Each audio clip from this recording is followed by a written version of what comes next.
Assalamualaikum warahmatullahi wabarakatuh. Saya Diar Melati Suhud. Di sini kita akan membahas analisis Desa Sendang Mulyo yang dikaitkan dengan 10 keputusan manajemen operasional dan G2RT dalam manajemen produk halal. Desa Sendang Mulyo. Sendang Mulyo adalah sebuah desa yang terletak di Kecamatan Minggir, Sleman, Daerah Istimewa Yogyakarta, Indonesia.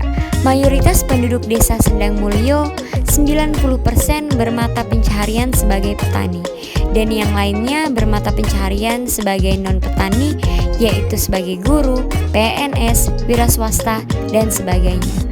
Namun, sebagian besar penduduknya, hampir 80% mempunyai pekerjaan sambilan, yaitu sebagai pengrajin. Adapun produk unggulan Desa Sendang Mulyo adalah olahan bambu dengan produk kerajinan bambu seperti anyaman besek. Dapat kita lihat bersama di sini bahwa produk unggulan Desa Sendang Mulyo berupa kerajinan yang terbuat dari bambu. Namun sebelumnya, banyak beberapa potensi Desa Sendang Mulyo yang dapat diangkat sebagai produk unggulannya. Misalnya keripik pisang, bakpia, dan emping melinjo.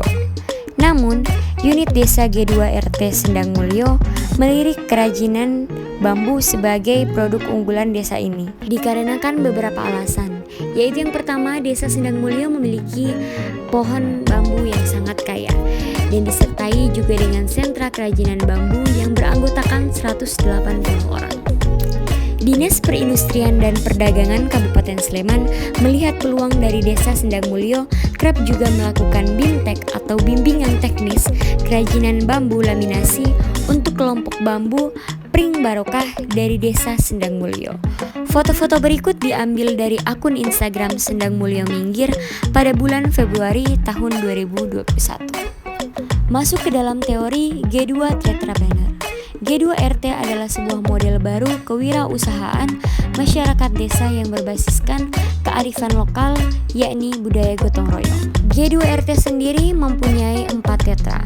Tetra pertama adalah chainpreneur atau rantai usaha yang membahas tentang kerakyatan kearifan lokal dalam proses bisnis. Tetra kedua adalah marketpreneur atau pasar wirausaha yang membahas tentang sadar aktivitas dan profil pasar untuk pemenuhan kebutuhan dan keinginan atau harapan pelanggan. Selanjutnya adalah tetra 3, qualitypreneur atau kualitas wirausaha yang membahas praktek terbaik untuk sadar dan profil proses bisnis dan diri dalam memenuhi kebutuhan, keinginan, dan harapan pelanggan. Dan yang paling terakhir adalah tetra 4, brandpreneur atau merek wirausaha yang membahas tentang kerjasama pemangku kebijakan untuk memberikan kebijakan inovatif dan futuristik untuk mensuburkan lahan kewirausahaan ke pasar global. Masuk ke 10 keputusan manajemen operasional. Di sini kita akan membahas perancangan produk. Perancangan produk adalah bagaimana kita merancang barang dan jasa untuk menetapkan sebagian besar proses transformasi yang akan dilakukan, seperti keputusan biaya, kualitas, sumber daya manusia yang bergantung pada keputusan perancang.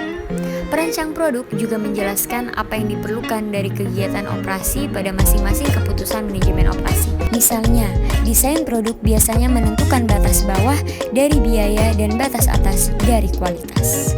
Di sini kita dapat menarik studi kasusnya ke Desa Sendang Mulyo. Desa Sendang Mulyo tadinya hanya melakukan kerajinan bambu untuk membuat keranjang besek.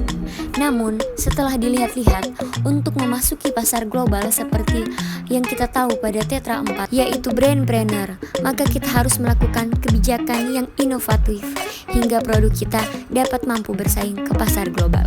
Hal ini mulai diperhatikan oleh Desa Sendang Mulyo.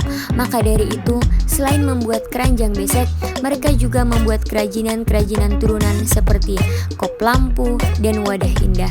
Dengan dihasilkannya produk-produk inovatif hasil turunan dari kerajinan bambu ini, Desa Sendang Mulyo mampu bersaing dengan pasar global. Keputusan OM berikutnya adalah tata letak. Tata letak adalah bagaimana kita berfokus kepada aliran bahan baku, kapasitas yang dibutuhkan, tingkat karyawan, keputusan teknologi, dan kebutuhan persediaan. Tata letak juga mengatur dan menentukan fasilitas kerja yang dapat menunjang dan memperlancar proses kerja.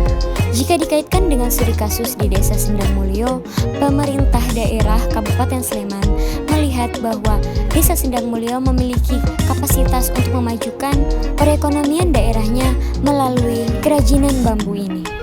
Maka dari itu pemerintah kerap juga melakukan fasilitas kerja yang menunjang dan memperlancar proses kerja kerajinan bambu ini.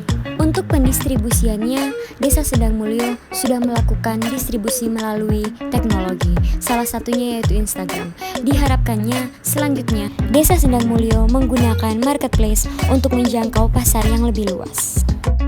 Adapun materi mengenai G2R Tetrapreneur dalam pemaparan ini dapat kalian cari di YouTube channel G2R Tetrapreneur Official dan juga akun Instagramnya G2R_tetrapreneur.id. Terima kasih, semoga bermanfaat.